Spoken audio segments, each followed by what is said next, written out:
4 people who believed in Trump's mission. 4 people who could not survive in Trump's administration.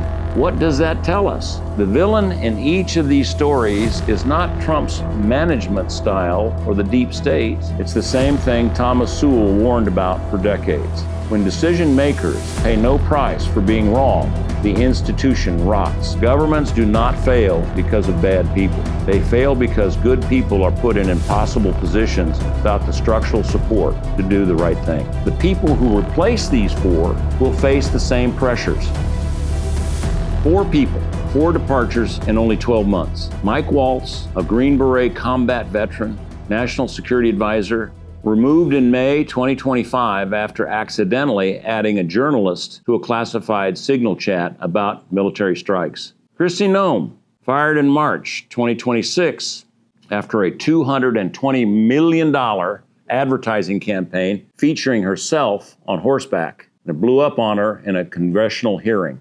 Pam Bondi, fired in April 2026 after promising the American people a full Epstein client list that the Justice Department later said did not exist. And Tulsi Gabbard, who quietly resigned last week, citing her husband's cancer diagnosis. And this is after she spent months walking a tightrope between a president who launched a war she had publicly questioned and doing a job she could not do without her president's full confidence. 4 people who believed in Trump's mission. 4 people who could not survive in Trump's administration. What does that tell us? Welcome, Patriots, to this edition of Common Sense for America. I'm Bruce Rutherford, your host and commentator, coming to you from the beautiful Westwood Golf Club in Houston, Texas. If you're watching on YouTube, please hit that like button and subscribe today. Now, let's dive in.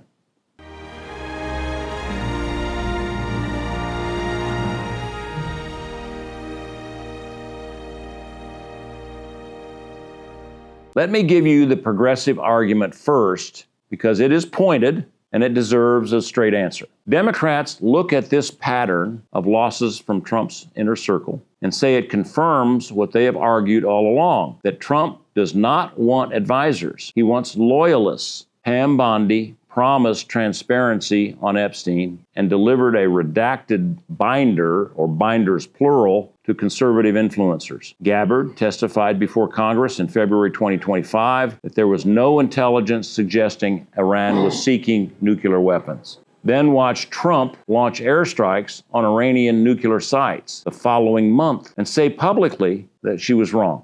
Kristi Noem spent taxpayer money on a self-promotional ad campaign while families of 2 Americans shot by federal agents in Minneapolis demanded answers. The left's argument is this: a functioning executive branch requires advisors who can tell the president no, who can argue with the president. When everyone who pushes back gets removed, the institution stops working for the American people and starts working for one man. That is not a democracy. That is a court. And here's the thing: the concern about accountability is legitimate. Those are real facts. Now, here's the conservative argument, and it's equally serious. Trump came into office facing something that no president has faced in modern history: a federal bureaucracy, an intelligence community, and a justice system that his supporters believed had been systematically weaponized against him and against themselves. The Russian investigation, 2 impeachments, criminal prosecutions. Whether you agree with that assessment or not, tens of millions of Americans do believe it. Now, in that environment, the conservative argument is this: loyalty is not a character flaw. It is a strategic necessity.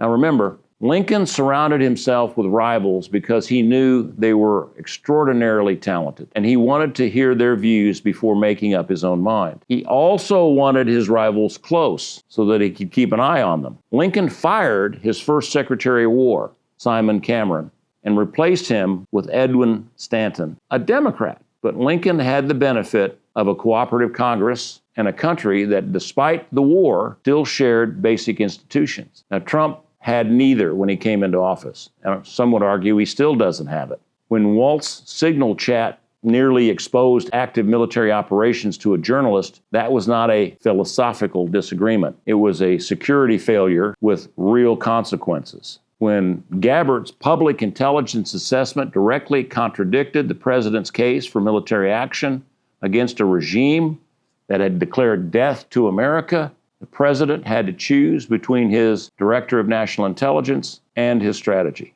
These are not easy calls. And here's the thing. The argument for discipline in a hostile environment is not irrational. But here's the real problem. And it's not loyalty versus independence as abstract management philosophies. It is what happens when the gap between public promise and the private reality gets too wide for anyone to survive. Bondi stood at a podium and told the American people that an Epstein client list was sitting on her desk, but it was not. Noem ran a $220 million taxpayer-funded campaign with herself as the star, while the immigration enforcement she oversaw killed 2 American citizens. Gabbard spent months not saying whether she believed the Iran war was justified, while her closest aide resigned publicly in protest. The villain in each of these stories is not Trump's management style or the deep state. It's the same thing Thomas Sowell warned about for decades. When decision makers pay no price for being wrong, the institution rots. The officials who made these decisions paid the price. The system that enabled them did not. Now let me tell you what I told my colleague recently. Abraham Lincoln surrounded himself with his primary political rivals, Seward, Chase, Stanton, men who openly despised him and had run against him for president. Now, he did it because these were strongest men in the country, and the country needed their strength and their ideas. Lincoln wanted to hear the other side before he made his own decision. And Trump does not appear to be that kind of manager. He appears to be someone who has no patience for something that he has not already decided. Now, that is a legitimate criticism. But it is also true that Lincoln was governing a country where the institutions still function. The question of how much internal dissent a president can afford when his entire agenda depends on breaking the institutional status quo. Now, that's a real question without a clear answer. Trump, it can be argued, had no choice but to replace these loyal patriots who had misbehaved or did not share his strategic vision. Now remember, Truman fired Douglas MacArthur for his insubordination and his unwillingness to conduct a limited war as ordered. The commander-in-chief must always be in command. So what is the common sense takeaway? First, the American people deserves officials who will tell them the truth, even when the truth is inconvenient. Bondi's Epstein handling was a failure not because of what she did or did not release, but because she created expectations she could not meet and never corrected the record publicly until it was too late. That is a failure of character, not just management. Second, presidents need advisors who push back. Every great wartime president, Lincoln, Roosevelt, Eisenhower, surrounded himself with people who challenged his assumption. The ones who did not paid for it in blood. Third, and this is the part that gets overlooked, these 4 individuals were not enemies of Trump's agenda. Waltz was a decorated combat veteran who believed in American strength. Noem delivered real results on the border enforcement before the wheels came off. Bondi secured the lowest murder rate in 125 years. Gabbard served the intelligence community with genuine commitment under extraordinary pressure.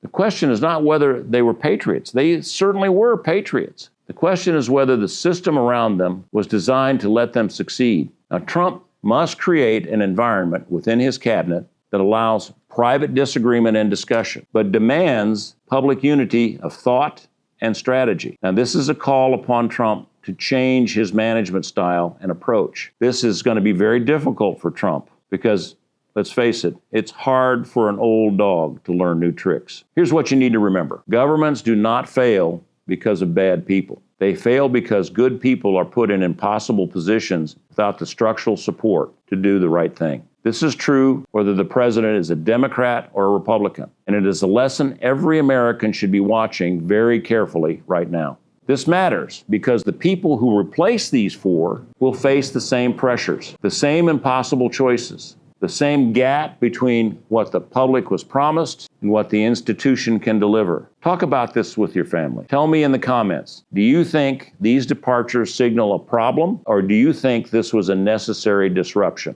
What does it look like to you? Until then, may God bless you and yours, and God bless America.